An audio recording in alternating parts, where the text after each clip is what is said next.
Hey everyone, RogueGold here, and today we have some pretty exciting stuff to talk about. Now let me be very clear, this is very minor news in the grand scope of news topics that we could be getting right now, but by the same token, this is categorically the most news and information we've gotten regarding the Division 2's Year 3 in the past 4, 5, 6 months. So by that standard, it's pretty significant. Before we fully dive in, I want to quickly let you all know that if you are unaware, I have begun streaming here on the channel. Last night was the second ever stream. We ran some survival and last stand on the Division 1, and while I can't promise that it'll be every week, I am aiming to stream once a week, most regularly on Sundays, but potentially other days of the week too. So if you have any interest, I would love to have you there in the future so we can chat about the Division 2, Heartland, and anything else. So certainly keep an eye on my community tab and go follow me on Twitter for announcements and reminders for when I'm going live. But alright, into the Year 3 news. So what we've got today is a comment from Yannick about some things we can expect from TU13, aka the unnamed update coming to the Division 2 soon-ish. He was replying to Rogue Gaming UK's inquiry about some potential PvP meta changes in this update, so shout out to him for getting Yannick to comment on the topic. But let's go over the specifics, shall we? Here is Yannick's tweet. It reads as follows, and I will put it up on screen.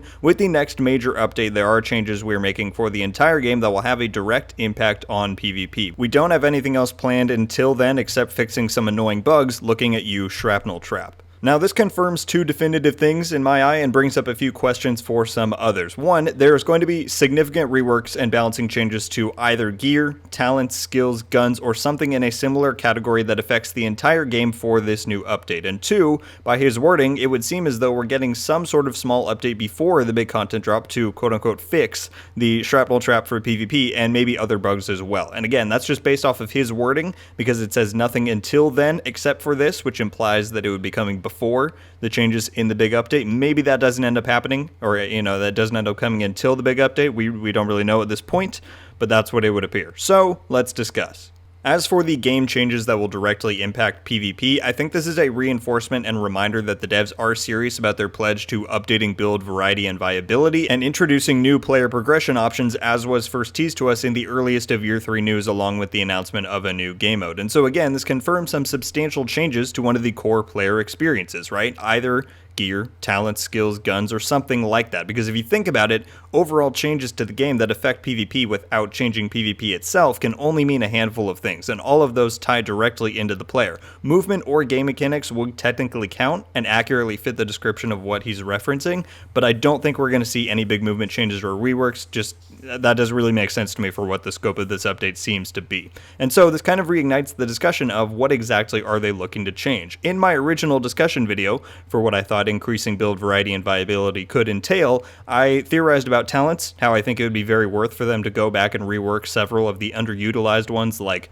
Explosive Delivery, Mad Bomber, Galvanize, Leadership, and a lot of these talents have some very niche usage, but overall it could perform so much better, I feel like, if they were reworked. And I think a major talent refresh could absolutely have a big direct impact on the PvP meta. So I still stand by that as being a big possibility. As far as the other options, I don't really see them doing a Gear 3.0 for this update. I think by and large they're happy with the kind of balanceability of Gear 2.0, and with a newer crew at Massive and UB Bucharest helming this development, I think Yannick knows that something that significant should probably be held off for the Division 3 unless they really want to start spiraling into uncharted territory. And a similar story for guns. While I think absolutely a gun talent refresh would be amazing, I find many of them to be pretty boring and ineffective. I don't see big reworks coming to how guns roll or how they function in build making.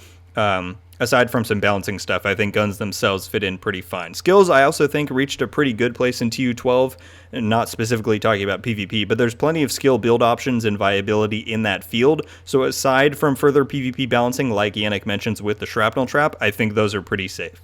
I do want to provide one other option for what may be coming, however, because I think widespread talent rebalancing is likely. That doesn't address the new player progression options that have been teased a few times now, and that's why I think it's very possible that we see a new progression system, something akin to the Keener Watch from Warlords, that overlaid our pre-existing progression and levels and whatnot. Maybe this is tied to the new game mode, maybe it also ties into the watch and just unlocks as you level up, like a new feature on there, but regardless, I could totally see them introducing something like the talent system we had in the Division 1, or even DZ perks in the Division 2. I know those both function very differently, but, a new chart of perks and passive or active talents is absolutely something I could see them doing. Alongside a big talent refresh, this would undoubtedly bring big change to the entire game. As Yannick said, that would absolutely directly impact and affect PvP.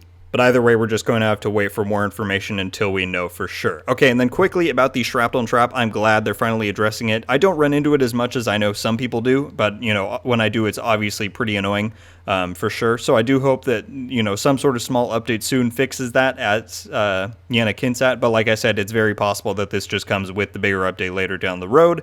Okay, guys, and I think that is going to do it for this bit of a news breakdown. It's not much. We're still very much in the dark about what we can expect from this coming update for the Division 2, but I would be lying if I said it didn't feel good to have some legitimate news to talk about and make a video on again, so let's hope we continue getting more as we continue to ramp up towards the release.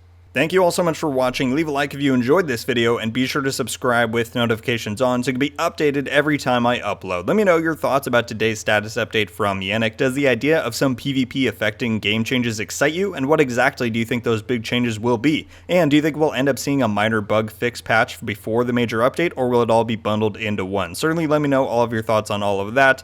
I'm very curious to hear what people are thinking about this little update after such a long period of no news. But yeah, everyone, I think that just about does it. Once again, thank you all so much for watching. I hope you have a wonderful day, and until the next one, guys, RogueGold out.